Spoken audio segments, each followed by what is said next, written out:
ಯತ್ಯಖಿಲ ಶಕ್ತಿಧರ ಸ್ವಧಾಮ್ನ ಅನ್ಯಾಂಶ್ಚ ಹಸ್ತಚರಣಶ್ರವಣತ್ವಗಾದೀನ್ ಪ್ರಾಣಾನ್ ನಮೋ ಭಗವತೆ ಪುರುಷಾಯ ತುಭ್ಯಂ ನವಮೀಡ್ಯತೆ ಭ್ರವಭುಷೇ ತಡಿದಂಬರಾಯ ಗುಂಜಾವತಂ ಸಪರಿಪಿಂಚಲ ಸನ್ಮುಖಾಯ ವನ್ಯಸ್ರಜೇ ಕವಲವೇತ್ರ ವಿಷಾಣ ವೇಣು ಲಕ್ಷ್ಮಶ್ರಿಯೇ ಮೃದುಪದೇ ಪಶುಪಾಂಗಜಾಯ ವ್ಯಾಸಂ ವಸಿಷ್ಠನಪ್ತಾರಂ ಶಕ್ತೇ ಪೌತ್ರಮಕಲ್ಮಷಂ ಪರಾಶರಾತ್ಮಜಂ ವಂದೇ ಶುಕತಾತಂತಪೋನಿಧಿಂ ವ್ಯಾಸಾಯ ವಿಷ್ಣುರೂಪಾಯ ವ್ಯಾಸರೂಪಾಯ ವಿಷ್ಣವೇ ನಮೋ ವೈ ಬ್ರಹ್ಮನಿಧೇ ವಾಸಿಷ್ಠಾಯ ನಮೋ ನಮಃ ಯಂ ಪ್ರವ್ರಜಂತಮನುಪೇತಮಪೇತಕೃತ್ಯಂ ದ್ವೈಪಾಯನೋ ವಿರಹ ಕಾತರ ಆಜುಹಾವ ಪುತ್ರೇತಿ ತನ್ಮಯತಯಾ ತರವೋಭಿನೇದು ತಂ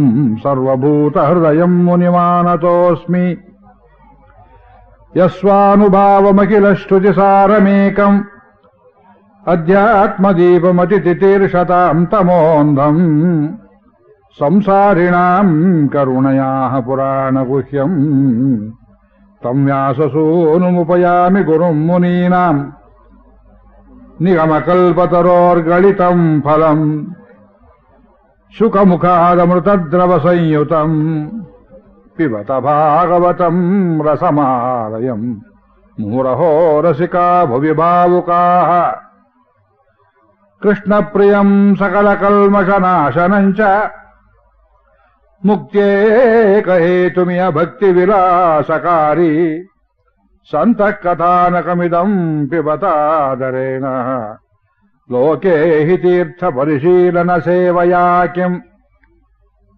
ಸ್ವಪುರುಷಮಭಿವೀಕ್ಷ್ಯ ಪಾಶಹಸ್ತಂ ವದತಿ ಯಮಃ ಕಿಲ ತಸ್ಯ ಕರ್ಣಮೂಲೆ ಪರಿಹರ ಭಗವತ್ಕಥಾ ಸುಮತ್ತಾನ್ ಪ್ರಭುರಹಮನ್ಯರ್ಣಾಂ ನ ವೈಷ್ಣವಾನಾಂ ಅಸಾರೇ ಸಂಸಾರೇ ವಿಷಯ ವಿಷಸಂಗಾಕುಲಧಿಯಃ ಕ್ಷಣಾರ್ಧಂ ಕ್ಷೇಮಾರ್ಥಂ ಪಿಬತ ಶುಕಗಾಥಾತುರಸುಧಾಂ ಕಿಮರ್ಥಂ ವ್ಯರ್ಥಂ ಭೋಃ ವ್ರಜತ ಕುಪಥೇ ಕುತ್ಸಿತಕಥೆ ಪರೀಕ್ಷಿತ್ ಸಾಕ್ಷಿ ಯಶ್ರವಣಗತ ಮುಕ್ತ್ಯುಕ್ತಿಕಥನೆ ಓಂ ಜನ್ಮಾದ್ಯಸ್ಯ ಯತೋನ್ಮಯಾದಿತರತಶ್ಚ ಅರ್ಥೇಷ್ವಭಿಜ್ಞಸ್ವರಾಟ್ ತೇನೇ ಬ್ರಹ್ಮಯ ಆದಿಕವಯೇ ಮುಹ್ಯಂತಿ ಯತ್ಸೂರಯಃ ತೇಜೋ ವಾರಿಮೃದಾಂ ಯಥಾ ವಿನಿಮಯೋ ಯತ್ರ ಸರ್ಗೋ ಮೃಷಾ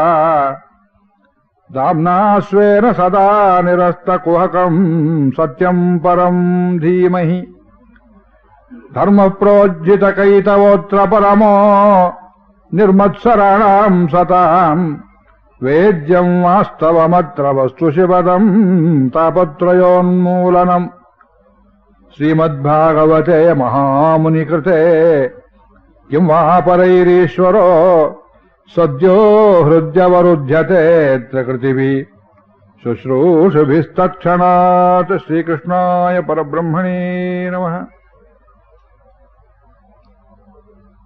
ಭಗವದ್ಭಕ್ತರೇ, ತಮಗೆಲ್ಲ ಅನಂತ ಪ್ರಣಾಮಗಳು. ಒಂದು ತಿಂಗಳು ಸತತವಾಗಿ ನನ್ನ ಜೊತೆಯಲ್ಲಿ ತಾವೂ ಕೂತು ಈ ಕೃಷ್ಣ ಕಥೆ ಶ್ರೀಮದ್ ಭಾಗವತಾಮೃತವನ್ನ ಚೆನ್ನಾಗಿ ಹೃದಯಂಗಮವಾಗಿ ತಾವು ಪಾನ ಮಾಡಿರುವುದಕ್ಕೆ ಮತ್ತೊಂದು ಸಲ ತಮಗೆಲ್ಲ ಅನಂತ ವಂದನೆಗಳು. ಇದು ಒಂದು ರೀತಿಯಲ್ಲಿ ಕೊನೆಯ ಉಪನ್ಯಾಸ ಈ ಮಾಲಿಕೆಯಲ್ಲಿ. ಆದರೆ ಶ್ರೀಮದ್ ಭಾಗವತಕ್ಕೆ, ಶ್ರೀಮದ್ ರಾಮಾಯಣಕ್ಕೆ ಕೊನೆ ಎಂಬುದಿಲ್ಲ, ಕೃಷ್ಣ ಕಥೆಗೆ ಕೊನೆ ಎಂಬುದಿಲ್ಲ.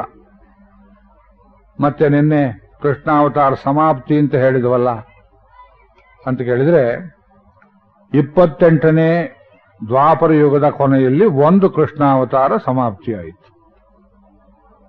ಇದರ ಹಿಂದಿನ ಈ ಬ್ರಹ್ಮಕಲ್ಪದ 27 ಕಲ್ಪಗಳಲ್ಲಿಯೂ ಒಂದೊಂದು ಕೃಷ್ಣಾವತಾರ.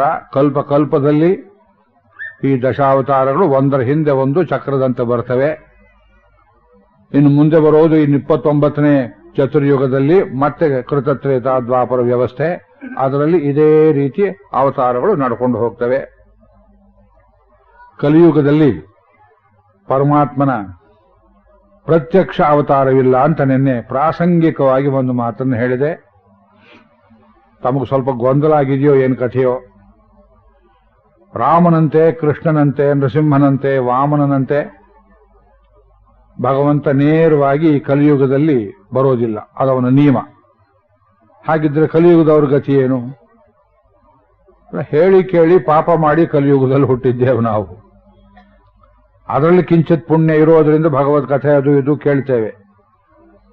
ತುಂಬಾ ಪುಣ್ಯ ವಿಶೇಷವಿದ್ದರೆ ಈ ಕಲಿಯುಗದಲ್ಲಿಯೂ ನಮಗೆಲ್ಲರಿಗೆ ಒಂದು ಅವತಾರ ಲಭ್ಯ. ಅದು ಯಾವುದು ಅಂದ್ರೆ ಅರ್ಚಾ ಅವತಾರ. ಸ್ವಯಂಭೂ ಸಾಲಿಗ್ರಾಮ ರೂಪದಲ್ಲಿರ್ತಾನೆ ಭಗವಂತ. ಸ್ವಯಂಭೂ ಅಂದ್ರೆ ಯಾರೂ ಸೃಷ್ಟಿ ಮಾಡಿ ವಿಗ್ರಹಾದಿಗಳಂತೆ ಕಡೆದು ಕೆತ್ತಿ ಪ್ರತಿಷ್ಠೆ ಮಾಡಿ ಹೋಮ ಹವನ ಮಾಡಿ ಇಲ್ಲಿ ಬರಬೇಕು ಅಂತ ಕರೆಯೋದಿಲ್ಲ. ತಾನಾಗಿಯೇ ಬಂದು ಅದರಲ್ಲಿ ನೆಲೆಸಿಬಿಟ್ಟಿದ್ದಾನೆ. ಕೃತಿಯುಗದಲ್ಲಿ ಹಾಗೆಲ್ಲ ಸುಲಭವಾಗಿ ಸಿಕ್ಕೋದಿಲ್ಲ, ಧ್ಯಾನ ಮಾಡಬೇಕು, ಕಷ್ಟಪಡಬೇಕು.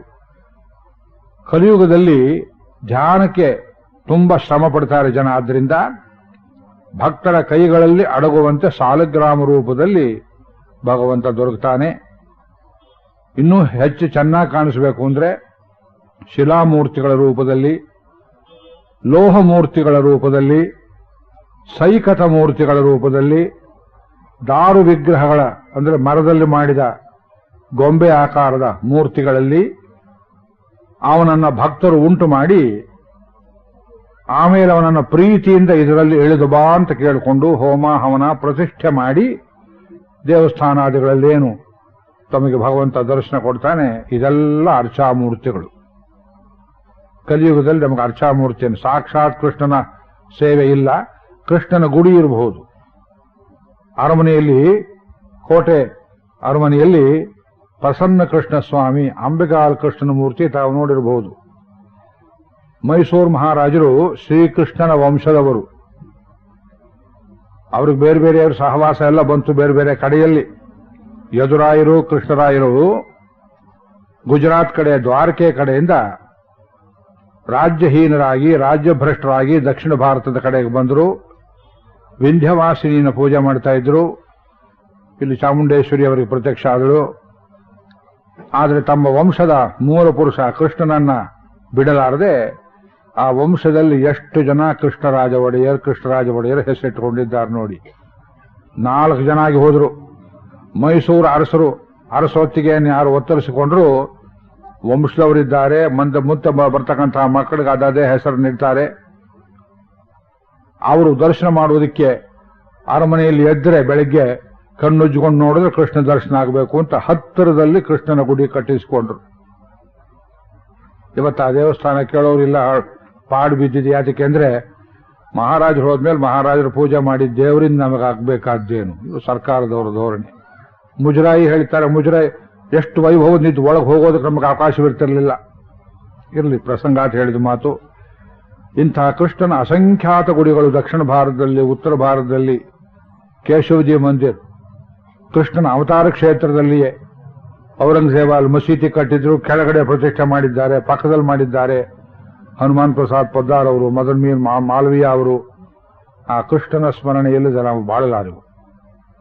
ಆದಂತ ಕೃಷ್ಣ ಅವತಾರ ಮುಗೀತು ಅಂತ ಹೇಳೋದು ಏನೋ ಪ್ರಾಸಂಗಿಕವಾಗಿ ಒಂದು ಕಥಾರೂಪದಲ್ಲಿ ಹೇಳ್ತೇವೆ ಹೊರತು ಕೃಷ್ಣ ಅವತಾರ ಮುಗಿಯೋದಿಲ್ಲ.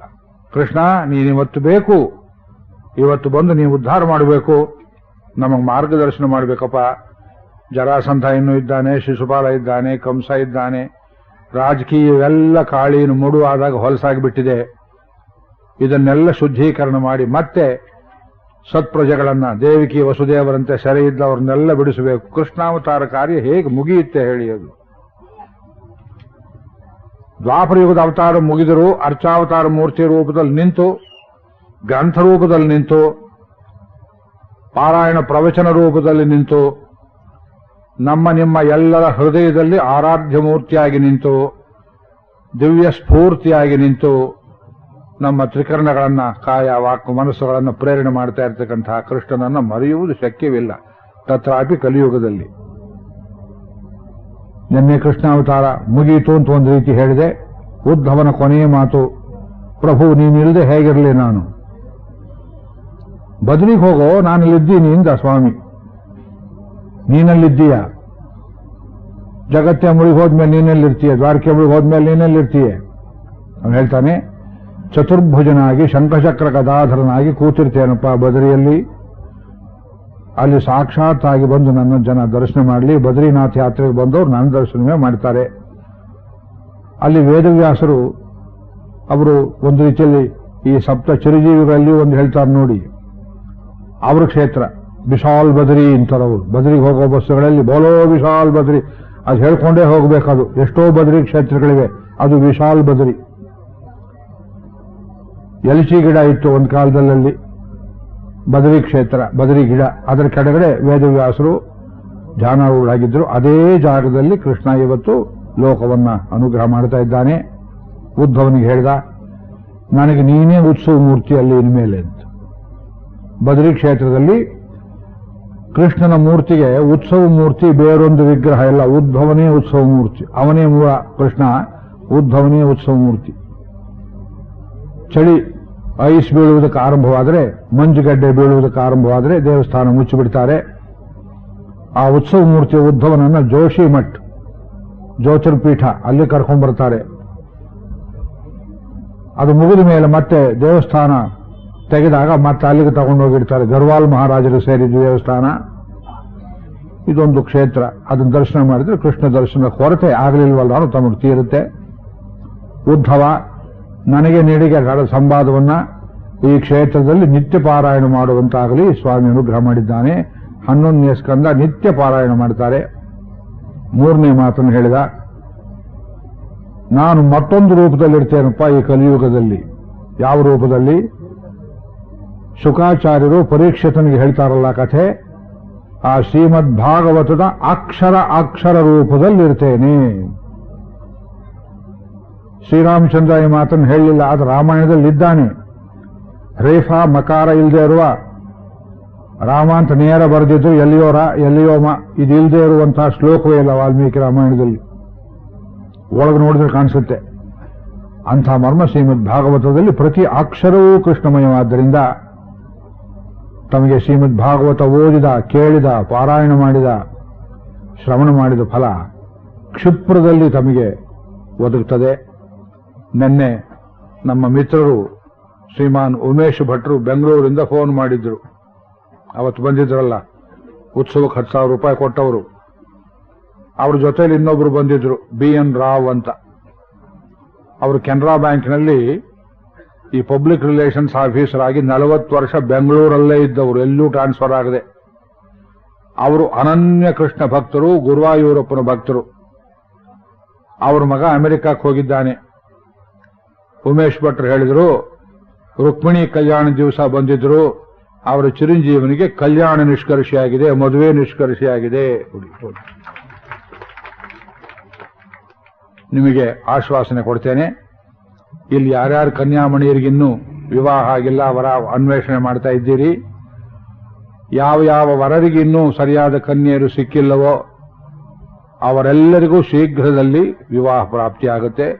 ರುಕ್ಮಿಣಿ ಸತ್ಯಭಾಮ ಸಮೇತನಾದ ನಮ್ಮ ಕೃಷ್ಣಚಂದ್ರನ ಅನುಗ್ರಹ ಪೂರ್ಣವಾಗಿ ಆಗುತ್ತೆ, ಏನು ಸಂದೇಹ ಇಟ್ಟುಕೊಳ್ಳಬೇಡಿ. ಯಾಕೆ ಅಕ್ಷರ ರೂಪದಲ್ಲಿದ್ದಾನೆ ಕೃಷ್ಣ. ಅದನ್ನು ಓದಿ ಹೇಳಿದ್ದೇನೆ ನಿಮಗೆ. ಆ ರುಕ್ಮಿಣಿ ಕಲ್ಯಾಣ ಅಂತೂ ಇಷ್ಟು ಅದ್ಭುತವಾಗಿ ತಾವೆಲ್ಲ ನಡೆಸಿದ್ದೀರಿ. ಅದರಲ್ಲಿ ಒಂದಲ್ಲ ಒಂದು ರೀತಿಯಲ್ಲಿ ಎಲ್ಲರೂ ಭಾಗವಹಿಸಿದ್ದೀರಿ. ಪ್ರಸಾದ ಸ್ವೀಕಾರ ಮಾಡಿದ್ದೀರಿ, ಆರತಿ ಮಾಡಿದ್ದೀರಿ, ಬಾಗಿನ ಕೊಟ್ಟಿದ್ದೀರಿ, ಬಾಗಿನ ಕೊಡಿಸಿದ್ದೀರಿ, ಕೂತು ಕೃಷ್ಣ ಕಥೆಯನ್ನು ಭಕ್ತಿಯಿಂದ ಕೇಳಿದ್ದೀರಿ, ನೃತ್ಯಗಳನ್ನು ನೋಡಿದ್ದೀರಿ, ಸಂಗೀತ ಕೇಳಿದ್ದೀರಿ.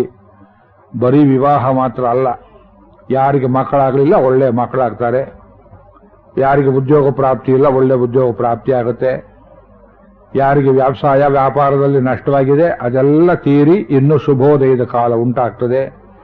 ಕಲಿ ಕಲಿ ಕಲಿ ಕಲಿಯುಗ ಅಂತ ನಾವು ಹೆದರಿ ಕೂಡಬೇಕಾದ್ದಿಲ್ಲ. ಕಲಿ ಅಂತ ಯಾರು ಒಂದಂದ್ರೆ ಕೃಷ್ಣ ಅಂತ ಪಕ್ಕದಲ್ಲಿ ಕಲಿ ಓಡಿ ಹೋಗ್ಬಿಡುತ್ತೆ. ಎರಡೂ ಕಕಾರವೇ. ಕಲಿ ಅನ್ನೋ ಶಬ್ದಕ್ಕೆ ಕಲಿತುಕೋ ಅಂತ ಅರ್ಥ ಮಾಡ್ಬೇಕು ನಾವು. ಕಲಿಯುಗ ಬಂತಲ್ಲ ಅಂತ ಹೆದರಿ ಓಡಿ ಹೋಗೋದಲ್ಲ. ಕಲಿಯುಗ ಯಾವತ್ತು ಬಂತು? ಯಾವತ್ತು ದುರ್ಯೋಧನ ಹುಟ್ಟಿದನೋ ಅವತ್ತೇ ಕಲಿಯುಗ ಬಂತು. ಅವನೇ ಕಲಿಪುರುಷ. ಒಬ್ಬ ರಾಜನ ಹೆಂಡತಿಯನ್ನ ಸಭೆಯಲ್ಲಿ ಮಾನಕ್ಕೆ ಕೈ ಹಾಕ್ತಾರೆ ಅಂದ್ರೆ ಕಲಿಯಲ್ವೇ ನೋಡಿ ಅದು? ಭೀಷ್ಮ ದ್ರೋಣ ನೋಡ್ತಾ ಕೂತಿದ್ದಾರೆ ಅಂದ್ರೆ ಕಲಿಯಲ್ವೇ ನೋಡಿ? ಪ್ರತ್ಯಕ್ಷ ಹರಹ, ಚಕ್ರವರ್ತಿಯಾದವನ ಸರ್ವಸ್ವವನ್ನ ಅವನ ಕಣ್ಣೆದುರಿಗೆ ಒಬ್ಬ ಧೂರ್ತ ಕದೀತಾನೆ, ಕಸೀತಾನೆ. ಅದು ಅಧರ್ಮ ಅಂತ ಅವನಿಗೂ ಅನ್ಸೋದಿಲ್ಲ, ಇನ್ನೊಬ್ರಿಗೂ ಅನ್ಸೋದಿಲ್ಲ. ಇದು ಪ್ರತ್ಯಕ್ಷ ಹರ, ಕಣ್ಣೆದುರಿಗೆ ಕದಿಯೋದು. ಪರೋಕ್ಷದಲ್ಲಿ ಕದಿಯೋನು ಮಾಸಿ ಸ್ವಲ್ಪ ಸಭ್ಯ, ಹಳೆ ಜಾತಿ ಕಳ್ಳ ಅವನು. ಪೊಲೀಸರಿಗೆ, ಮನೆ ಯಜಮಾನರಿಗೆ ಭಯಪಟ್ಟು ಯಾರು ನೋಡದೇ ಇದ್ದಾಗ ಕದಿಯೋ ಕಳ್ಳ ಅವನು ಎಷ್ಟೋ ಸಭ್ಯ. ಕಣ್ಣೆದುರಿಗೆ ಕದ್ದು ನಾನೇನ್ ಕದ್ದಿದ್ದೀನಿ ಅಂತ ಜಂಬ ಎದೆ ತಟ್ಟಿಕೊಳ್ಳುವ ಕಳ್ಳ ಶಕುನಿ ಅಂತ ಭ್ರಷ್ಟರು ನಮಗೆ ಸಿಕ್ಕೋದಿಲ್ಲ. ಅವನು ದ್ವಾಪರ ಪುರುಷ ಅಂತಾರೆ. ಆ ದ್ವಾಪರ ತೋಳ್ ತಿಂಡಿಯಾಗಿ ಕಲಿಯನ್ನು ಎಬ್ಬಿಸಿ ಅವರಿಬ್ಬರೂ ಸೇರಿ ಧರ್ಮರಾಜರ ಆಸ್ತಿಯೆಲ್ಲ ಕದ್ದರು. ಆವತ್ತೇ ಕಲಿಯುಗ ಶುರುವಾಯಿತು. ಅಭಿಮನ್ಯುವನ್ನು ಯಾವತ್ತು ಅತಿರಥ ಮಹಾರಥರು 6 ಜನ, ಕರ್ಣ, ಕೃಪ, ದ್ರೋಣ, ಶಲ್ಯ ಮೊದಲಾದವರು ಸೇರಿಕೊಂಡು ಹಿಂದಿನಿಂದ ಬಂದು ಕುರಿಯನ್ನು ಕೂಡ ಅಷ್ಟು ನಿಷ್ಕರುಣೆಯಿಂದ ಕಡಿಯೋದಿಲ್ಲ. ಮಾರಿಗುಡಿಯಲ್ಲಿ ಒಂದೇ ಏಟು ಕತ್ತರಿಸಾಕ್ಬಿಡ್ತಾರೆ. ಚಿಕ್ಕ ವಯಸ್ಸಲ್ಲಿ ನೋಡ್ಬಿಟ್ಟೆ ಒಂದು ಗುಡಿಯಲ್ಲಿ ನಾನು 7-8ನೇ ವಯಸ್ಸಲ್ಲಿ ಏನೋ ತಮಟೆ ಹೊಡಿತಾರೆ, ಏನೋ ಉತ್ಸವ ಅಂತ ಹೋಗಿ ಸಿಕ್ಕಾಕೊಂಡ್ಬಿಟ್ಟು ಕಣ್ಣೆದುರು ನೋಡ್ಬಿಟ್ಟೆ ಅದನ್ನು ನಾನು. ಆದ್ರೆ ಇವನನ್ನು ಕಡಿಲಿಲ್ಲ. ಒಬ್ಬ ಬಿಲ್ ಕಡ್ದ, ಒಬ್ಬ ಕಾಲ್ ಕಡ್ದ, ಒಬ್ಬ ಕೈ ಕಡ್ದ, ಒಬ್ಬ ಸೊಂಟ ಕಡ್ದ, ಒಬ್ಬ ತಲೆ ಕಡ್ದ. ಅಷ್ಟು ಭೀಕರವಾಗಿ ಕೊಲೆ ಮಾಡಿದ್ರಲ್ಲ, ಇದು ತಪ್ಪು ಅಂತ ಅನಿಸ್ತಿಲ್ಲ. ಒಬ್ಬ ಬ್ರಾಹ್ಮಣನಿಗೆ, ದ್ರೋಣನಿಗೆ ಅವತ್ತೇ ಕಲಿ ಹುಟ್ಟಿತು. ಮತ್ತೆ ಇತ್ತಲ್ಲ ಕಲಿ ಕಾಣಿಸ್ಲಿಲ್ವಲ್ಲ ಕೃಷ್ಣಾವತಾರ ಮುಗಿಯೋ ತನಕ. ಅಂದ್ರೆ ಕೃಷ್ಣಾವತಾರ ಆದದ್ದು ಈ ಕಲಿಯನ್ನ ಆದಷ್ಟು ದೂರ ಪೋಸ್ಟ್ಪೋನ್ ಮಾಡೋಣ ಅಂತ ಮಾಡಿ ತನ್ನ ವ್ಯಕ್ತಿತ್ವದಿಂದ, ಪ್ರಭಾವದಿಂದ, ತನ್ನ ಸತ್ಯ ಧರ್ಮದ ಆಚರಣೆಯಿಂದ ಕೃಷ್ಣಸ್ವಾಮಿ ಕಲಿಯನ್ನ ಆಚೆಗೆ ತಡೆದಿದ್ದ. ಸಮುದ್ರಕ್ಕೆ ಗೋಡೆ ಹಾಕುವ ಪ್ರಯತ್ನ, ಉಕ್ಕೇರಿ ಬರುವ ಸಮುದ್ರಕ್ಕೆ ಗೋಡೆಯನ್ನು ಹಾಕಿ ಸ್ವಲ್ಪ ಅಲ್ಲಿ ತಡೆದಿರು ಅಂತ ಹೇಳೋ ರೀತಿಯಲ್ಲಿ ಕೃಷ್ಣಾವತಾರ ಮುಗಿಯಿತು, ಕಟ್ಟೆ ಒಡೆಯಿತು, ಕಲಿ ಉಕ್ಕೇರಿತು. ಅದನ್ನು ನಾವು ಕಲಿಯುಗದಲ್ಲಿದ್ದೇವೆ. ಈ ಕಲಿಯುಗದ ಲಕ್ಷಣ ಏನು? ಕಲಿಯುಗದ ಲಕ್ಷಣ ಬೇರೆ ಹೇಳಬೇಕೆ ನಿಮಗೆ? ಕಲಿಯಲ್ಲೇ ಇದ್ದೀರಿ, ಇನ್ನೇನು ಲಕ್ಷಣ ಹೇಳೋದು?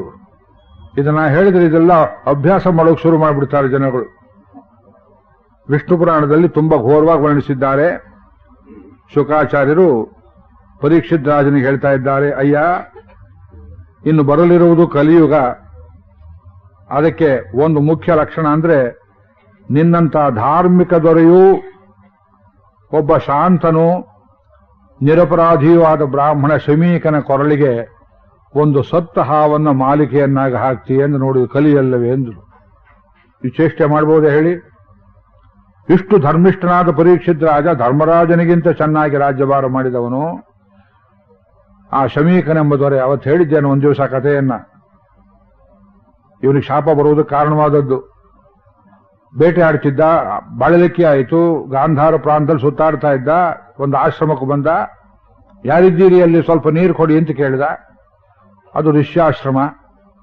ಒಬ್ಬ ನಾಗಮಹಾಶಯ, ನಾಗಮಹಾಪುರುಷ ಶಮೀಕ ತಪಸ್ ಮಾಡ್ತಾ ಕೂತಿದ್ದ. ಅವನಿಗೆ ಬಾಹ್ಯ ಪ್ರಜ್ಞೆ ಇಲ್ಲ, ಅವನು ಕೇಳಿಸಲೇ ಇಲ್ಲ. ಅದು ಚಪಾಳೆ ಹಾಕಿದ. ಯಾರಿದ್ದೀರಿ? ನಾನು ದೊರೆ ಬಂದಿದ್ದೇನೆ, ಹಸ್ತನಾವತಿ. ಅವನು ನೀರು ಕೊಡಿ.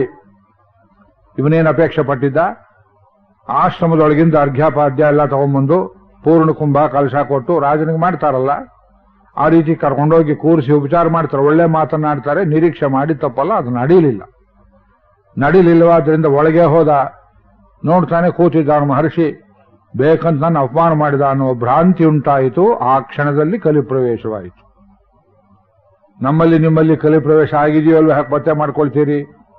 ಆಚಾರದಲ್ಲಿ ವಿಚಾರದಲ್ಲಿ ಯಾವತ್ತು ಸುಸ್ತಾಗ್ತದೆ, ಹೀಗೆ ಮಾಡಿದ್ರೆ ನಡೆಯೋದಿಲ್ಲವೋ ಅಂತ ಯಾವತ್ತು ಬರ್ತದೆ, ಅವತ್ತು ಕಲಿಪ್ರವೇಶ. ನಳಮಹಾರಾಜನಿಗೂ ಹಾಗೆ ಆಯಿತು. ಅವು ದ್ವಾಪರ ಯುಗದ ಕಥೆ ಅದು. ಕೈಕಾಲು ತೊಳೆದನೋ ತೊಳಿಲಿಲ್ವೋ ಅವನಿಗೆ ನಂಬಿಕೆ. ಏನೋ ಮಲಮೂತ್ರ ವಿಸರ್ಜನೆ ಮಾಡೋದಕ್ಕೆ ಹೋದ. ಕಾಲು ತೊಳೆದಿದ್ದೇನೆಯೋ ಇಲ್ವೋ ಅಂತ ಸ್ವಲ್ಪ ಸಂಶಯವಾಯಿತು. ನಿದ್ದುಗಣ್ಣು, ಆಯಾಸ, ತೊಳೆದಿರ್ಬೇಕು ಬಿಡು, ಒಂದ್ ದಿವಸ ತೊಳಿದಿದ್ರಿ ಏನು ಅಂತ ಹೋದ. ಬಂತು ಅಲ್ಲಿ ಹಾಸಿಗೆಯಲ್ಲಿ ಮಲ್ಕೊಳ್ಳುವಾಗ ನಾವು ಎಷ್ಟೋ ಸಲ ಈಗ ಮಾಡಿಬಿಡ್ತೇವೆ, ಗಾಳಿ ಚೆನ್ನಾಗಿ ಬರುತ್ತು, ಫ್ಯಾನ್ ಎಲ್ಲಿರುತ್ತೆ ಅಂತ ನೋಡಿ ಮುಂಚೆ ಕಾಲು ನೀಡಿ ಎಲ್ಲಿ ಮಲಗಿರ್ತೇವೆ ಅಲ್ಲಿ ತಲೆದಿಂಬಿಟ್ಕೊಂಡು ಮಲಗ್ತೇವೆ. ಅಲ್ಲಿ ಕಲಿಪುರುಷ ಬರ್ತಾನೆ. ಯಾರಿಗೆ ಕಾಲು ತಲೆ ವ್ಯತ್ಯಾಸ ಗೊತ್ತಿಲ್ಲ, ಯಾರಿಗೆ ಬಾಯಿ ಗುದಸ್ಥಾನ ವ್ಯತ್ಯಾಸ ಗೊತ್ತಿಲ್ಲ, ಯಾರಿಗೆ ಯಾವುದನ್ನು ನೋಡಬೇಕು ನೋಡಬಾರದು ವ್ಯತ್ಯಾಸ ಗೊತ್ತಿಲ್ಲ, ಯಾವುದು ತಿನ್ನಬೇಕು ತಿನ್ನಬಾರದು ವ್ಯತ್ಯಾಸ ಗೊತ್ತಿಲ್ಲ, ಯಾವಳು ತನ್ನ ಸ್ತ್ರೀ ಪರಸ್ತ್ರೀ ವ್ಯತ್ಯಾಸ ಗೊತ್ತಿಲ್ಲ. ನೋಡಿ, ಇದೆಲ್ಲ ಕಲಿಪುರುಷನ ದ್ವಾರಗಳು, ಮಹಾದ್ವಾರಗಳು. ಕಲಿ ಅಂದ್ರೆ ಏನು? ರಿಟಾರ್ಡೇಷನ್. ಎಲ್ಲದರಲ್ಲಿ ಪ್ರಮಾಣ ಕಮ್ಮಿ ಆಗೋದು. ಧರ್ಮದ ಶ್ರದ್ಧೆ, ಧರ್ಮದ ಆಚರಣೆ, ಧರ್ಮದಲ್ಲಿ ವಿಶ್ವಾಸ ಮತ್ತು ಜೀವನದಲ್ಲಿ ಧರ್ಮ ಗೆಲ್ಲಬಹುದು ಅನ್ನುವ ನಂಬಿಕೆ, ಇವುಗಳಲ್ಲಿ ಕ್ರಮೇಣ ನಮಗೆ ವಿಶ್ವಾಸ ಕಮ್ಮಿ ಆಗ್ತಾ ಆಗ್ತಾ ನಮ್ಮ ಆಯುಷ್ಯವೂ ಕಮ್ಮಿ ಆಗುತ್ತೆ, ನಮ್ಮ ಬುದ್ಧಿಶಕ್ತಿ ಕಮ್ಮಿ ಆಗುತ್ತೆ, ಅನುಭವನ ಶಕ್ತಿ ಕಮ್ಮಿ ಆಗುತ್ತೆ. ಒಳ್ಳೆ ಸಂಗೀತ ನೋಡಿ, 4 ಗಂಟೆ 5 ಗಂಟೆ ಕಾಲ ಹಾಡ್ತಿದ್ರು ನಾವೆಲ್ಲ ಚಿಕ್ಕ ವಯಸ್ಸಲ್ಲಿದ್ದಾಗ. ಅರಿಯಕುಡಿ ರಾಮಾನುಜಯ್ಯಂಗಾರರಿಗಿಂತ ಮುಂಚೆ ಆಗಿದ್ರೆ ಒಂದೇ ರಾಗವನ್ನು 2 ಗಂಟೆ 3 ಗಂಟೆ ಕಾಲ ಹಾಡ್ತಿದ್ರು. ಇವತ್ತು ಹಿಂದೂಸ್ತಾನಿ ಸಂಗೀತ ಹಾಡಿದಾಗೆ ಭೀಮಸೇನ್ ಜೋಶಿ, ಗಂಗೂಬಾಯಿ ಹಾಡಿದ್ರೆ ಒಂದು ರಾಗ ದರ್ಬಾರಿ 2 ಗಂಟೆ ಕಾಲ ಹಾಡ್ತಾರೆ, ರಾಗ್ ಕಲ್ಯಾಣ್ 2 ಗಂಟೆ ಕಾಲ ಹಾಡ್ತಾರೆ. ಈ ಅರಿಯಕುಡಿಯವರು ಬಂದ್ರಪ್ಪ, ಚೌ ಮಾಡಿಟ್ರು ಎಲ್ಲವನ್ನ.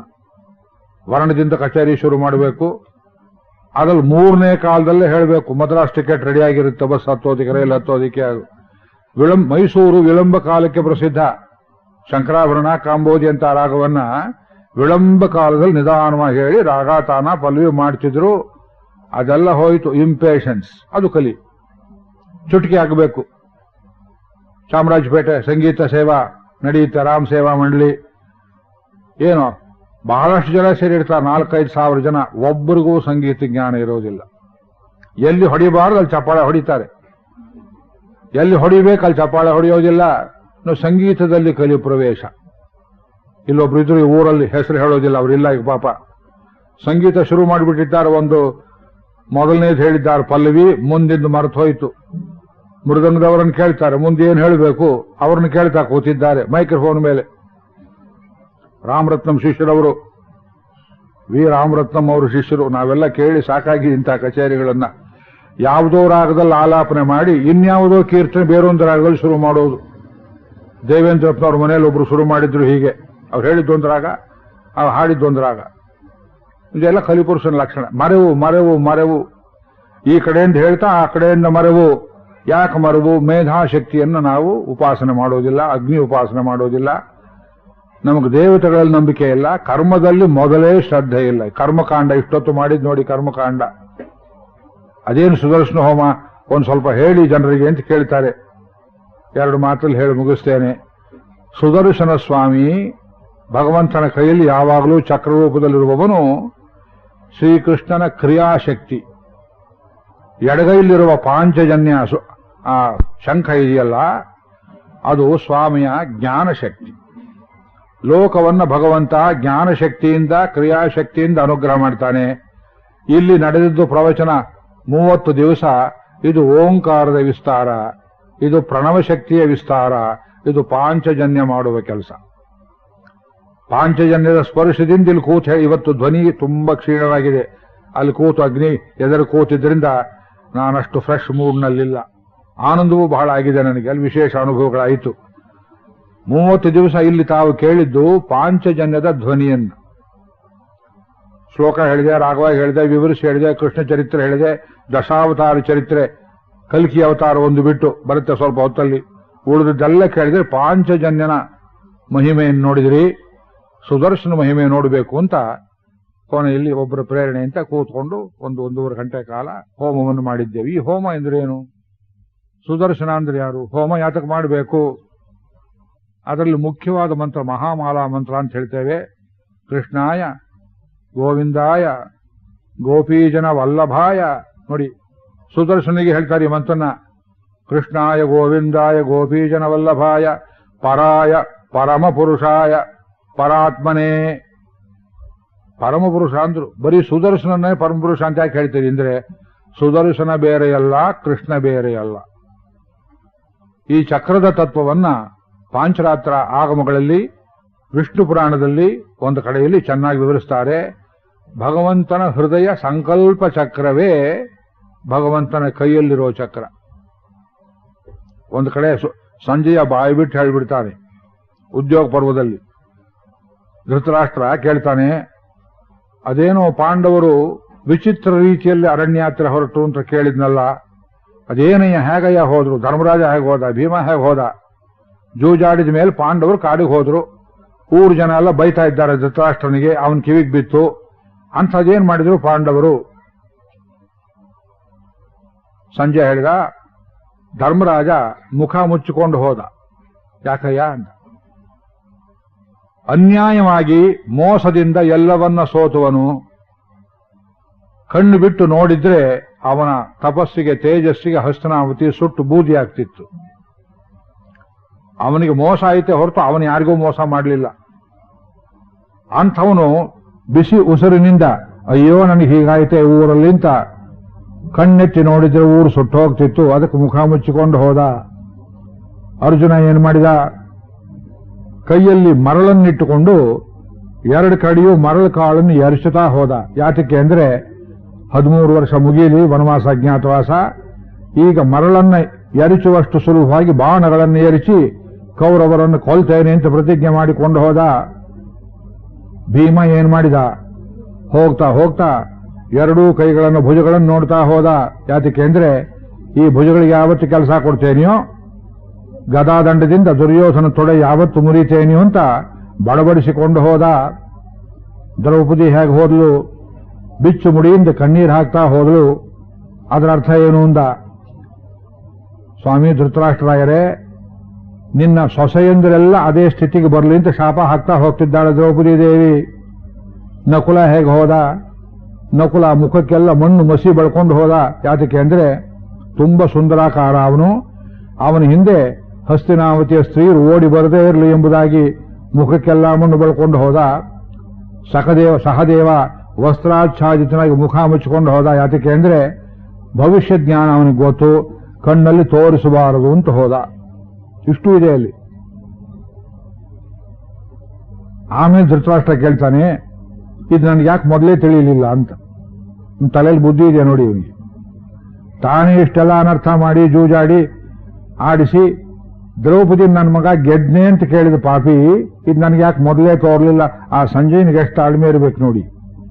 ಇವನು ಕೇಳಿದ್ದಕ್ಕೆಲ್ಲ ಉತ್ತರ ಕೊಡ್ತಾನೆ. ಅದಕ್ಕೆ ಹೇಳ್ತಾನೆ, ಕಾಲಚಕ್ರಂ ಜಗಚ್ಚಕ್ರಂ ಯುಗಚಕ್ರಂಚ ಕೇಶವ. ಕಾಲಚಕ್ರ, ಜಗಚ್ಚಕ್ರ, ಯುಗಚಕ್ರ, 3 ಚಕ್ರ. ಕಾಲಚಕ್ರ ಗೊತ್ತೇ ಇದೆ ನಿಮಗೆ. ಈ ತೈತ್ರಿಯ ಆರಣ್ಯಕದ ಮೊದಲನೇ ಪ್ರಶ್ನೆ ಆರುಣ ಇದೆ ನೋಡಿ. ಇದು ಪೂರ್ತಿ ಸೂರ್ಯನ ವರ್ಣನೆ, ಕಾಲ ಋತುವಿನ ವರ್ಣನೆ. ಅದು ಚಕ್ರ. ಸೂರ್ಯನೇ ಭಗವಂತನ ಚಕ್ರ.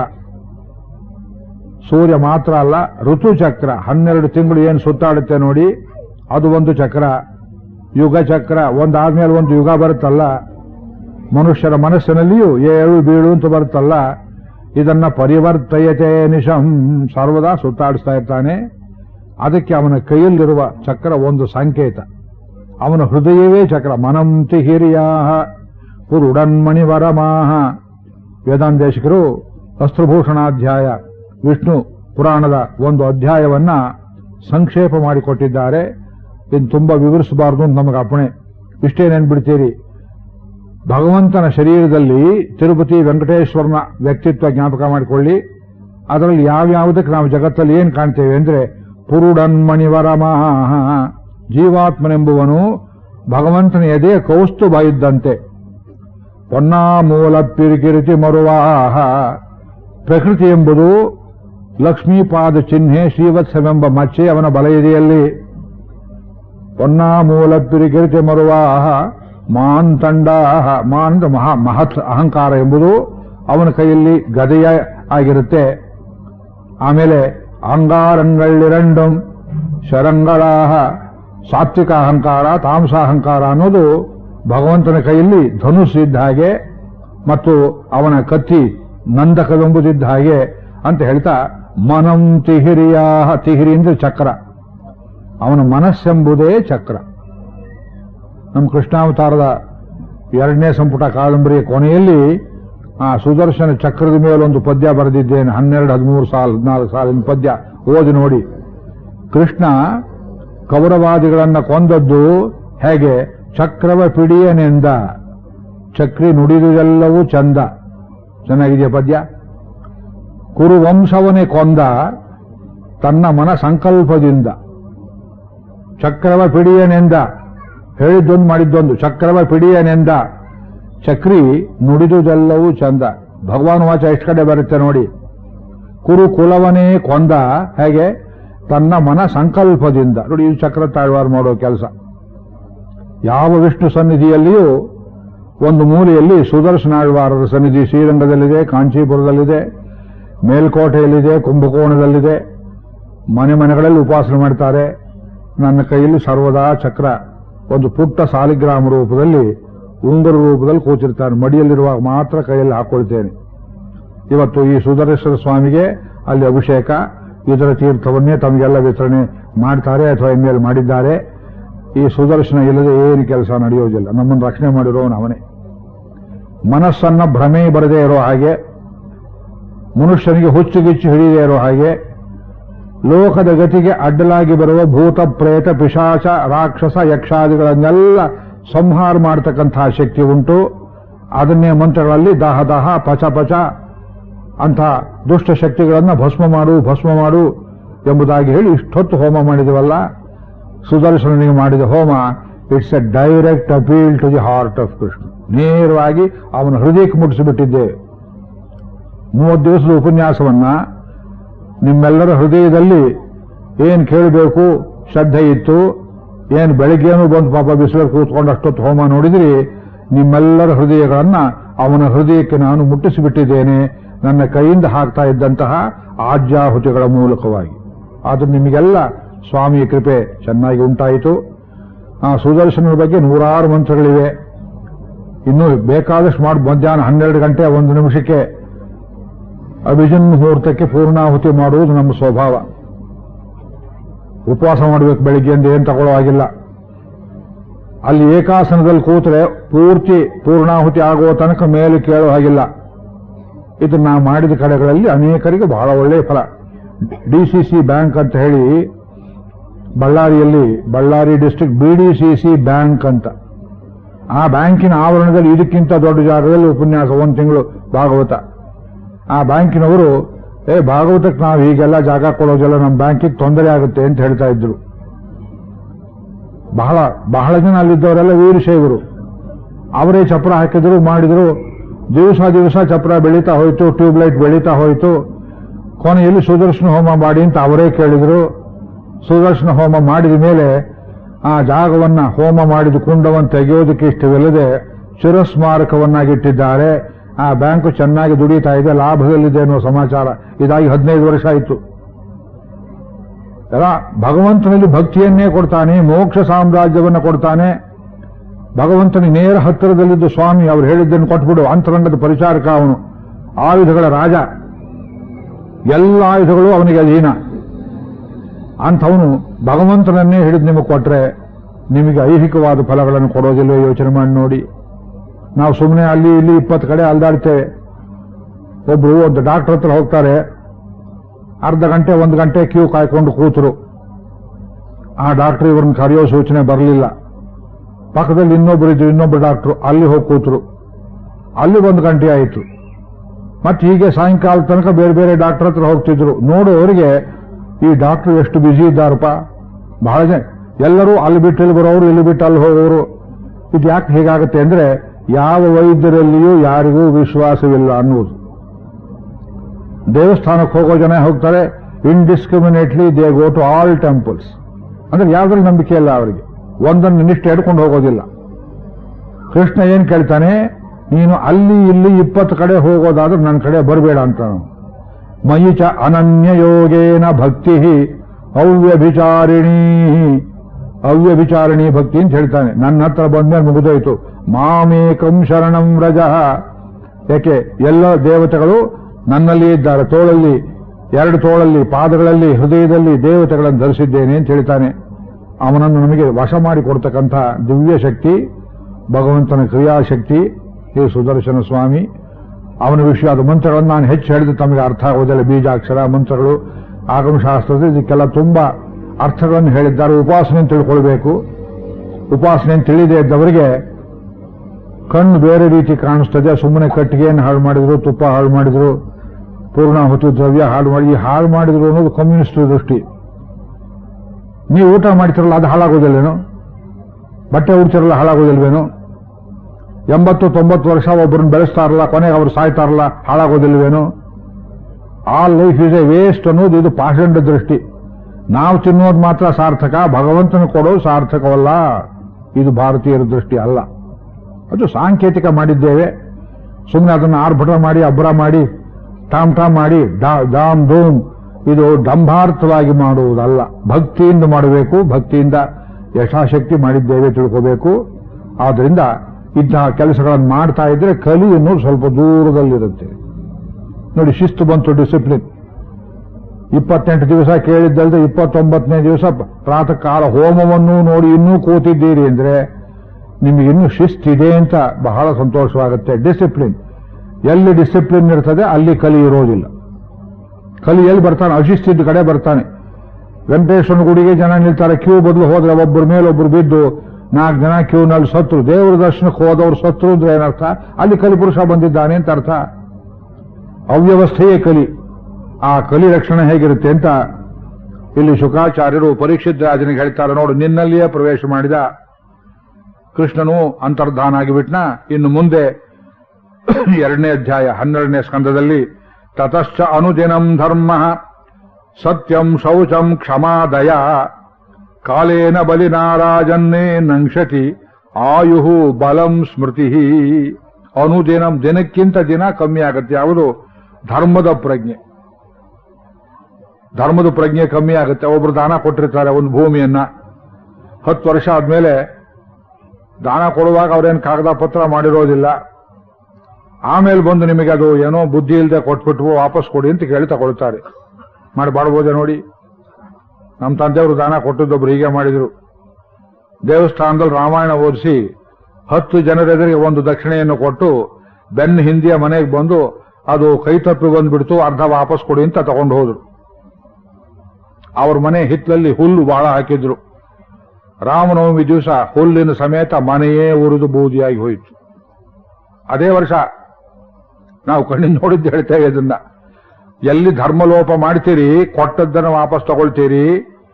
ಕೊಟ್ಟೆ ಅಂತ ಹೇಳಿ ಏನು ಕೊಡೋದಿಲ್ಲ, ಆಶೆ ತೋರಿಸಿ ಏನು ಮೋಸ ಮಾಡ್ತೀರಿ. ಅದು ಭಗವದ್ ಭಕ್ತರಿಗೆ ಎಲ್ಲಿ ಧರ್ಮಲೋಪ ಬರ್ತದೆ, ನಾನಿದ್ದೇನೆ ಅಂತಾನೆ ಕಲಿ. ಸತ್ಯಂ ಅಂದ್ರೆ ಒಳ್ಳೆ ಮಾತನಾಡುವುದು, ನಿಜವನ್ನಾಡುವುದು, ಪ್ರಿಯವಾದ ಲೋಕಕ್ಕೆ ಮಾಡುವುದು. ಶೌಚಂ, ಶೌಚ ಅಂದ್ರೆ ಶುದ್ಧಿ, ಪ್ಯೂರಿಟಿ ಆಫ್ ಕ್ಯಾರೆಕ್ಟರ್, ಕಾಂಡಕ್ಟ್, ನಡತೆ. ಕೈ ಶುದ್ಧಿ ಇಟ್ಕೊಳ್ಳಿ. ಎಷ್ಟು ಜನ ಪ್ರಧಾನಮಂತ್ರಿಗಳು ಜೈಲಿಗೆ ಹೋಗಬೇಕಾಗಿತ್ತು ಈ ದೇಶದಲ್ಲಿ ಯೋಚನೆ ಮಾಡಿ. ಒಬ್ಬರಾದ್ರೂ ಹೋದ್ರ? ದಯವಿಟ್ಟು ಹೇಳಿ. ಜೈಲಿಗೆ ಹೋಗಬೇಕಾದದ್ದು ಅರ್ಹತೆ ಇದ್ದ ಎಷ್ಟು ಜನ ಪ್ರೈಮ್ ಮಿನಿಸ್ಟರ್ ಜೈಲಿಗೆ ಹೋಗಲಿಲ್ಲ. ಇನ್ನೂ ಬದುಕಿರೋರು ಇದ್ದಾರೆ 3 ಜನ ಹೋಗಬೇಕಾಗಿತ್ತು ಜೈಲಿಗೆ. ಒಬ್ಬನಿಗೂ ಕೈ ಶುದ್ಧಿ. ಕೋಟಿ ಕೋಟಿ ಕೋಟಿ ಗಟ್ಟಲೆ ತಿಂತಾರೆ. ಇನ್ನೊಬ್ರು ಪ್ರಧಾನಮಂತ್ರಿ ಆಗಿದ್ದವ್ರು ಯಾರಿಗೋ ಮಠಕ್ಕೆ ಜಫ್ತಿಗೆ ಬಂದ್ರು ಅಂತ ಒಂದು 700-800 ಕೋಟಿ, ಸಣ್ಣ ದೊಡ್ಡ ಅಮೌಂಟ್ ಅಲ್ಲ. ಅದನ್ನ ಇಟ್ಕೊಂಡು ಇಲ್ಲಿ ಕೊಟ್ಟಿದ್ದ ದುಡ್ಡು ನಂದೇ ಅಂತ ಹೇಳಿದ್ರಂತ ಹೊಸ ಮಠ ಮಾಡೋಕೆ ಶುರು ಮಾಡಿದ್ದಾರೆ ಅಂತ ಕಥೆ. ನಿಜವೋ ಸುಳ್ಳೋ ಗೊತ್ತಿಲ್ಲ. 700-800 ಕೋಟಿ ರೂಪಾಯಿ ಯಾರಪ್ಪನ ಆಸ್ತಿ ಇದು? ಎಲ್ಲಿಂದ ಬಂತು ಅವರಿಗೆ? ಯೋಚನೆ ಮಾಡಿ. ಎಲ್ಲ ರಾಷ್ಟ್ರದ ಪ್ರಧಾನಮಂತ್ರಿ ಆದವರಿಗೆ ಶೌಚವಿಲ್ಲ ಅಂದ್ರೆ ನಿಮ್ಮಂಥವ್ರೇನು ಮಾಡ್ತಾರೆ? ಪೊಲೀಸರು, ಟ್ರಾಫಿಕ್ನವರು ಏನ್ರಿ ನನ್ನ ಯೋಗ್ಯತೆ ಬರೀ 5 ರೂಪಾಯಿ ಕೇಳಿದ್ರು ಲಂಚ, ಅವನು 800 ಕೋಟಿ ರೂಪಾಯಿ ತಿಂದ. ಇವನು ಅವನ ಮೇಲೆ ಹೇಳ್ತಾನೆ, ಇವನ ಮೇಲೆ ಹೇಳ್ತಾನೆ, ನೀ ತಿಂದು ನಾನು ಕೊಡು ಅಂತ ಕೇಳ್ತಾನೆ. If this is the order of the day, ಧರ್ಮ ಎಲ್ಲಿ ಹೋಯಿತು? ಯಾರನ್ನು ಕೇಳ್ತೀರಿ? ನಾವೆಲ್ಲ ಹತಾಶರಾಗಿ ಕೂತಿದ್ದೇವೆ. ಕೃಷ್ಣಾವತಾರ ಕಾಲದಲ್ಲಿ ಹಾಗಿರ್ಲಿಲ್ಲ. ದುರ್ಯೋಧನ ಮಾಡ್ತಿದ್ದ, ಕರ್ಣ ಮಾಡ್ತಿದ್ದ. ಅವರೆಲ್ಲ ಸ್ತ್ರೀ ಲಂಪಟರು, ಕುಡುಕರು, ಯಾವುದರಲ್ಲಿಯೂ ಶುದ್ಧಿ ಇಲ್ಲದೆ ಇದ್ದವರು. ಅವರನ್ನೆಲ್ಲ ತೆಗೆದು ರಾಶಿ ಹೊರಗಡೆ ಹಾಕಿ ಧರ್ಮರಾಜನ ಕೂರಿಸಿದ. ಶೌಚ ಹೋಯಿತು. ಶೌಚ ಅಂದ್ರೆ ಕೈ ಶುದ್ಧಿ ಹೇಳಿದವು, ಬಾಯಿ ಶುದ್ಧಿ ಹೇಳಿದವು, ಶರೀರ ಶುದ್ಧಿ ಹೇಳಿದವು, ಆಚಾರ ಶುದ್ಧಿ ಹೇಳಿದವು. ಬಹಳ ದೊಡ್ಡ ವ್ಯಾಲ್ಯೂ ಅದು. Values of life, values of life. Bhagavata ಕಲಿಸೋ ಈ ಮೌಲ್ಯಗಳೆಂದ್ರೆ ಇಲ್ಲೇ ಹೇಳ್ತಾ ಇದ್ದಾರೆ. ಸತ್ಯ, ಧರ್ಮ, ಶೌಚ, ಕ್ಷಮ ಎಂಬ ಗುಣ. ಒಬ್ಬರು ತಪ್ಪು ಮಾಡಿದೆ, ಅದನ್ನು ನೋಡಿ ಏನೋ ಪಾಪ ಮನುಷ್ಯ ಧರ್ಮ ಮಾಡಿದ್ದಾರೆ ಅಂತ ಕ್ಷಮೆ ಮಾಡಬೇಕು. ನಿಮಗೇನಾರು ಅಪರಾಧ ಮಾಡಿದ್ರೆ ಅಪರಾಧವನ್ನ ಕ್ಷಮೆಯೇ ಮಾಡೋದಿಲ್ಲ ಅಂದ್ರೆ ಮನುಷ್ಯ ರಾಕ್ಷಸನಾಗ್ತಾನೆ. ನಕಶ್ಚಿನ್ನ ಅಪರಾಧಿಸಿ, ತಪ್ಪು ಮಾಡದೇ ಇದ್ದವ್ರು ಯಾರೂ ಇಲ್ಲ. ಅದು ತಿಳಿದು ತಪ್ಪು ಮಾಡಿದ್ರೆ ಕ್ರಮೇಣ ಶಿಕ್ಷೆ ದೊಡ್ಡದು ಮಾಡಬೇಕು. ಅದಕ್ಕೆ ಮೇಲೆ ದೊಡ್ಡದು ದಯಾ ಎಂಬ ಧರ್ಮ. ದಯಾಗುಣ. ಇದನ್ನ ವೇದದಲ್ಲಿ ತುಂಬಾ ಚೆನ್ನಾಗಿ ವರ್ಣನೆ ಮಾಡಿದ್ದಾರೆ. ಧರ್ಮಶಾಸ್ತ್ರಕಾರ ಹೇಳ್ತಾರೆ, ದಯೆಯೇ ಧರ್ಮದ ಮೂಲವಯ್ಯ. ಒಂದು ಸಣ್ಣ ವಾಕ್ಯದಲ್ಲಿ ಬಸವಣ್ಣ ಹೇಳಿದ ಈ ಮಾತನ್ನ. ದಯೆಯಿಲ್ಲದ ಧರ್ಮ ಅದಾವುದಯ್ಯ ಅಂತ ಕೇಳಿದ. ಎರಡಿದೆ, ಕ್ರಿಶ್ಚಿಯಾನಿಟಿ ಅಂತ ಒಂದು, ಇಸ್ಲಾಂ ಅಂತ ಒಂದು. ದಯೆ ಇಲ್ಲದೆ ಧರ್ಮ. ಈ ಥರವನ್ನು ಕೊಲ್ಲುವುದೇ ನಮ್ಮ ಧರ್ಮ. ನಾಚಿಕೆ ಇಲ್ಲದೆ ಬರೆದಿದ್ದಾರೆ ಅವ್ರ ಪುಸ್ತಕಗಳಲ್ಲಿ. ನಾವು ಹೇಳಿದ್ರೆ ನೀವು ನಂಬೋದಿಲ್ಲ. ನನಗೆ ಯಾಕೆ ಕೋಪ ಬರುತ್ತೆ ಅಂದ್ರೆ, ಉಳಿದ ನಮ್ಮ ಹಿಂದೂ ಧರ್ಮದಂತ ಧರ್ಮದ ಜೊತೆಯಲ್ಲಿ ಅದನ್ನು ಸಮೀಕರಣ ಮಾಡಿ ಧರ್ಮ ಸಮ್ಮೇಳನ ಅಂತ ಮಾಡ್ತೇವೆ. ಕುರಿಯನ್ನು ಹುಲಿಯನ್ನು ಸ್ಟೇಜ್ ಮೇಲೆ ಸೇರಿಸಿ ಎರಡಕ್ಕೂ ಮಾಲಿಕೆ ಹಾಕಿ ಆರತಿ ಎತ್ತಿದಾಗತ್ತೆ. ಏಮಾರಿ ಹೋಗಿದ್ದೆ, ಓದೋದಿಲ್ಲ ನಾವು ಇದನ್ನ. ದಯೆಯೇ ಧರ್ಮದ ಮೂಲವಯ್ಯ, ದಯೆಯಿಲ್ಲದ ಧರ್ಮವದಾವುದಯ್ಯ. ಅದು ಕಲಿಯುಗದಲ್ಲಿರೋದಿಲ್ಲ. ಇದನ್ನ ಹಾಳು ಮಾಡೋರು ಯಾರು ಅಂದ್ರೆ, ಕಾಲೇನ ಬಲಿನಾರಾಜನ್ನೇ ನಂಕ್ಷತಿ ಆಯುಹು ಬಲಂ ಸ್ಮೃತಿ. ಮನುಷ್ಯನ ಆಯುಷ್ಯವೇ ಕಮ್ಮಿ ಆಗತ್ತೆ, ಶರೀರದ ಬಲ ಕಮ್ಮಿ ಆಗತ್ತೆ, ಮೇಧಾಶಕ್ತಿ ಸ್ಮೃತಿ ಶಕ್ತಿ ಕಮ್ಮಿ ಆಗ್ತಾ ಹೋಗುತ್ತೆ. ಕಾಲಜ್ಞಾನದಲ್ಲಿ ಹೇಳೋರು ಹಿರಿಯರು. ನಾವೆಲ್ಲ ಚಿಕ್ಕವರಾಗಿದ್ದಾಗ ಮನೆ ಬಾಗಿಲು ಬಂದು ನಿಂತ್ಕೊಳ್ಳೋರು ಯಾವ್ಯಾವುದೋ ಹಳ್ಳಿಯವರು, ಏನು ಇಂಟ್ಯೂಷನ್ ಗೊತ್ತಿಲ್ಲ. ಏನ್ ಹೇಳೋರು, ಮನುಷ್ಯ ಎಷ್ಟು ಸಣ್ಣವನಾಗ್ತಾನಂತೆ ಕಲಿಯುಗದ ಕೊನೆಯಲ್ಲಿ ಅಂದ್ರೆ, ತುಂಬೆ ಗಿಡ ಅಂತ ಒಂದು ಗಿಡ ನೋಡಿದ್ದೀರಾ? ತುಂಬೆ ಸೊಪ್ಪು ಯಾತಕ್ಕೆ ಹಾಕ್ತಾರೆ? ಗದಮಾರಿ ಬಂದ್ರೆ ಅದನ್ನ ಅರ್ಧ ಔಷಧಿ ಹಾಕ್ತಾರೆ ಪಟ್ಟು. ನಾವೆಲ್ಲ ಹಾಕಿಸ್ಕೊಂಡಿದ್ದು. ತುಂಬೆ ಗಿಡ ಹತ್ತುವುದಕ್ಕೆ ಏಣಿ ಹಾಕಿಕೊಂಡು ಹತ್ತುವಷ್ಟು ಕುಬ್ಜಾವಸ್ಥೆಗೆ ಮನುಷ್ಯ ಬರ್ತಾನಂತೆ. ಅಂದ್ರೆ ನಾವೀಗ ಇನ್ನೂ ಕೃತಿಯುಗದಲ್ಲಿದ್ದೇವೆ ಅದನ್ನು ಹೋಲಿಸಿದ್ರೆ, ಅಲ್ವೇ? ಇಷ್ಟು ದೊಡ್ಡ ಸ್ಟೇಜ್ಗೆ ಅಲ್ಲೊಂದು ಕಾಲು ಇಲ್ಲೊಂದು ಕಾಲು ಇಟ್ಕೊಂಡು ಹತ್ತೋ ಸ್ಥಿತಿಯಲ್ಲಿಲ್ಲ. 2-3 ಮೆಟ್ಲಾದ್ರೂ ಇದೆ. ನನಗೆ ಅದನ್ನೂ ಹತ್ತುವ ಶಕ್ತಿ ಇಲ್ಲ. ತುಂಬೆ ಗಿಡಕ್ಕೆ ಏಣಿ ಹಾಕೊಂಡು ಹತ್ತೋ ದಿವಸ ಬಂದಾಗ ಮನುಷ್ಯ ಎಷ್ಟು ಕ್ಷೀಣವಾಗಿರ್ತಾನೆ. ಇರುವೆ ಹಾಗೆ ಅವನಿಗೆ ಬುದ್ಧಿ ಎಷ್ಟಿರುತ್ತೆ ನೋಡ್ಕೊಳ್ಳಿ. ವಿತ್ತಮೇವ ಕಲೌ ನೃಣಾಂ ಜನ್ಮಾಚಾರ ಗುಣೋದಯ. ಜನ್ಮ ಒಬ್ಬನಿಗೆ ಜಾತಿ ಶ್ರೇಷ್ಠ, ಆಚಾರದಲ್ಲಿ ಶ್ರೇಷ್ಠ, ಗುಣದಲ್ಲಿ ಶ್ರೇಷ್ಠ ಒಬ್ಬ. ಇದು ಯಾತ್ರ ನಿರ್ಣಯ ಮಾಡ್ತೀರಿ ಅಂದ್ರೆ, ವಿತ್ತಮೇವ, ಯಾವನು ಹಣವಂತನಾಗಿದ್ದಾನೆಯೋ ಅವನು ದುರಾಚಾರಿಯಾಗಿದ್ರು ಅವನನ್ನು ಶಿಷ್ಟ ಅಂತಾರೆ ಜನ. ಹೆಂಡ ವ್ಯಾಪಾರ ಮಾಡಿ ಬಹಳ ಬಹಳ ಹಣ ಕಳಿಸ್ತಾರೆ ಇವತ್ತು. ಆ ಹಣ ಗಳಿಕೆ ಮಾಡಿದವರೇ ಭಾರತದ ಅನೇಕ ರಾಜ್ಯಗಳಲ್ಲಿ ಸರ್ಕಾರ ನಡೆಸ್ತಾ ಇದ್ದಾರೆ ಪರೋಕ್ಷವಾಗಿ. Liquor lobby.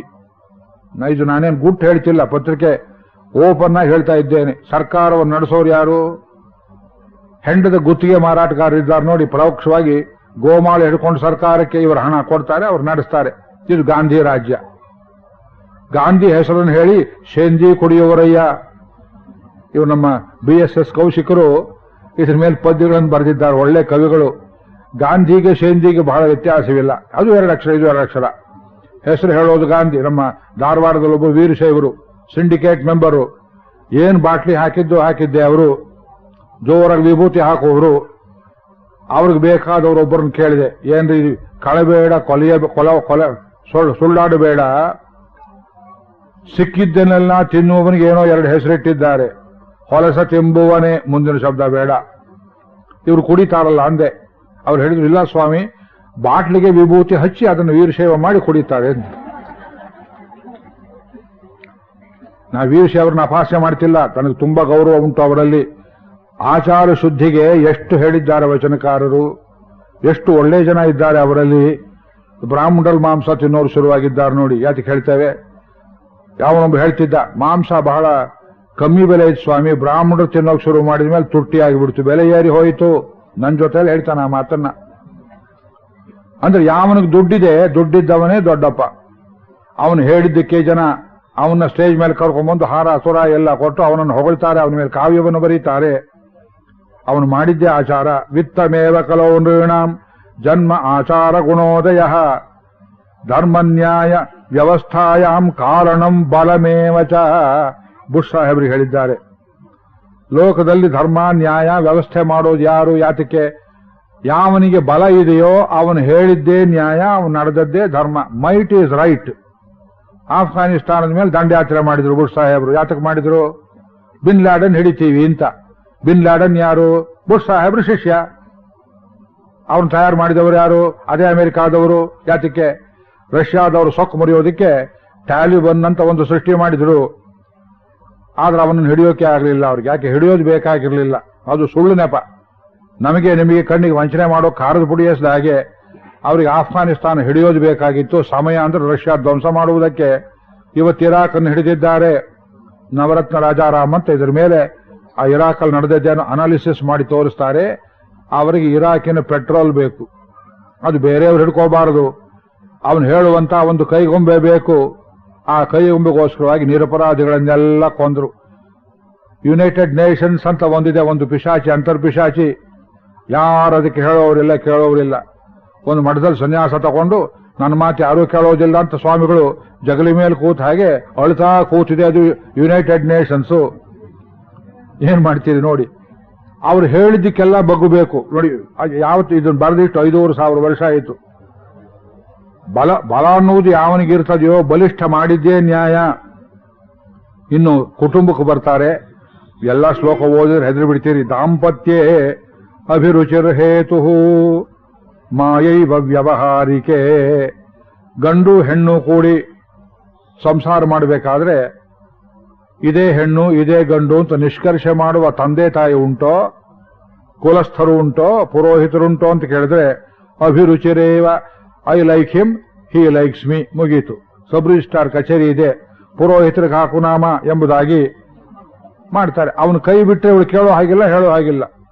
ಸಬ್ ರಿಜಿಸ್ಟ್ರಾರ್ ನೀವು ಅಪೀಲ್ ಮಾಡೋ ಹಾಗಿಲ್ಲ. ನೀವು ಸೈನ್ ಮಾಡಿದ್ದೀರಿ, ಕ್ಯಾನ್ಸಲ್ ಮಾಡಿ ಬೇಕಾದ್ರೆ ಡೈವರ್ಸ್ ಕೊಡ್ತೀರಿ ಅಂತ ನಾವು